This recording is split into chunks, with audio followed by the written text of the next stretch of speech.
Kuwait Fund is considered one of the oldest development aid organization in the world, as we established in 1961. At that time, only a few, less than a handful of development aid institutions are in the world.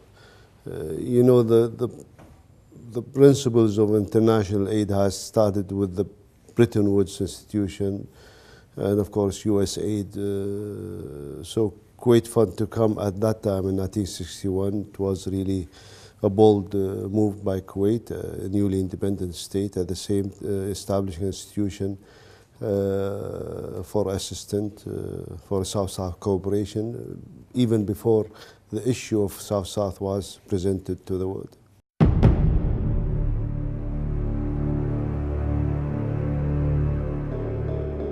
You know, the discussion of South-South started in the 70s, and just to think that Kuwait Fund was established in 61 is just, as I said, it was an earlier move, but I think the principle of aid was within Kuwait and Kuwaitis mentality even before that, before independence, as if you look into history of aid in Kuwait, we had an institution that was established in 1955, which was dedicated to the Arabian Peninsula, and of course it was dedicated for the social sector, health and education. So for Kuwaitis to come with such authority or institution in the 50s and to follow that with the Kuwait Fund in 1961, purely after independence, it was a little bit forward-looking in terms of assistance and South-South cooperation.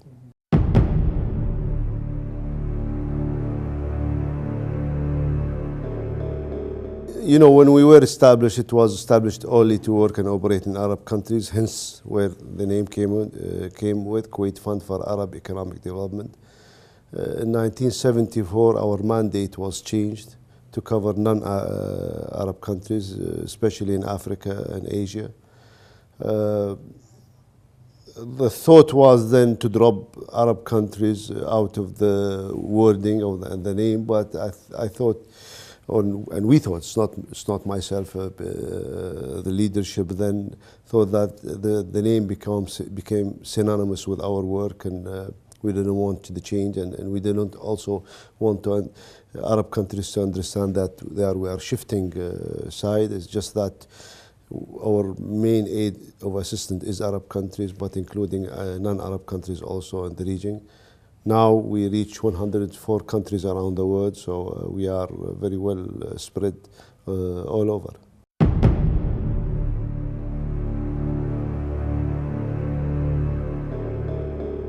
Assistance is everywhere. I mean, I think the idea of assistance is open for a lot of people, and we just want to let people to understand that it's not that our intention to assist, helping you in your current situation. What we want is to help you and to share with us that assistance and to work to grow it for your own benefit in the future. And that's what it really means by itself. What we want is, we want to work with you to, well, whether upgrade, whether relief, for relief assistance, to build new projects that can assist the recipient aid donors. Does your help go beyond financial assistance? Is this something that you are... We would like to think that. We really would like to think that. We think now we are in operation. This is our 53rd year. We have around 900 projects around the world. We worked in all continents. We have seen different projects. So we have gained experience, not only technical in terms of looking into project and different views of project, but I think even in negotiations and others with and dealing with contractors and consultants.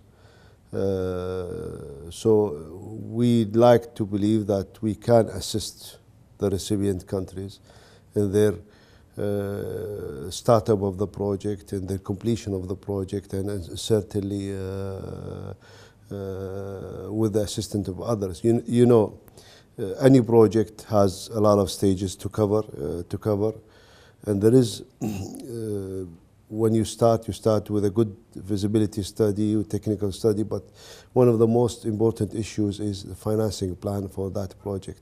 You cannot start a project without making sure that you have a good financing plan that will ensure completion of that project. Otherwise, you will be just dropping money for a lost cause. So financing plan and knowing every donor, knowing his role out of that financing plan is very is a helpful.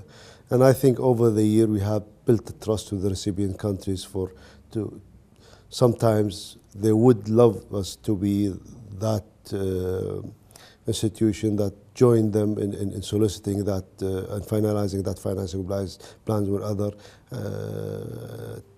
and reaching reaching the end of that project.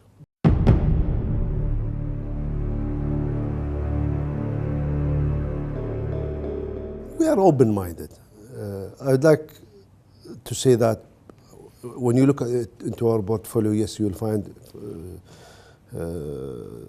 those type of projects are the most dominant projects that we have, but if you'd like to make a case study and you look and you dissect what we are doing into sectors and others, you'll find some type of rhythm that it's not when we are following, but that's what is led to. You know, projects in Central Africa is different than project in North Africa, different than West Africa. Requirements is different. Landlocked countries need different requirements.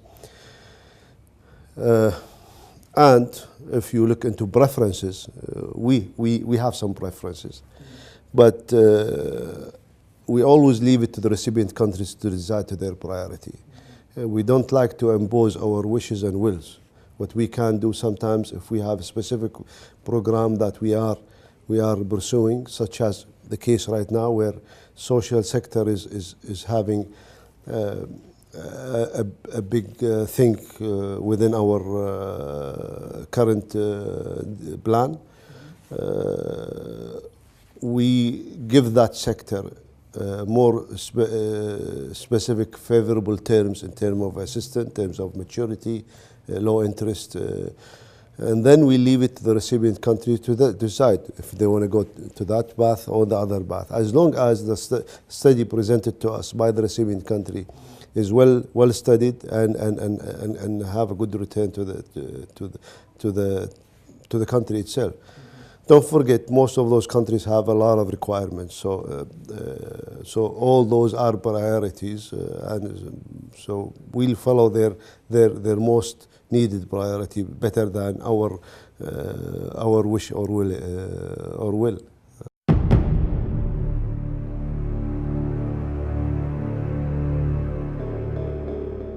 Not as much as maybe we wanted.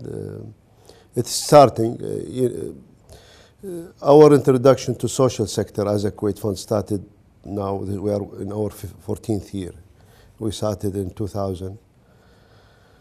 When we started, we thought we go from 10% of our we'll go 10% of our commitment goes to that sector.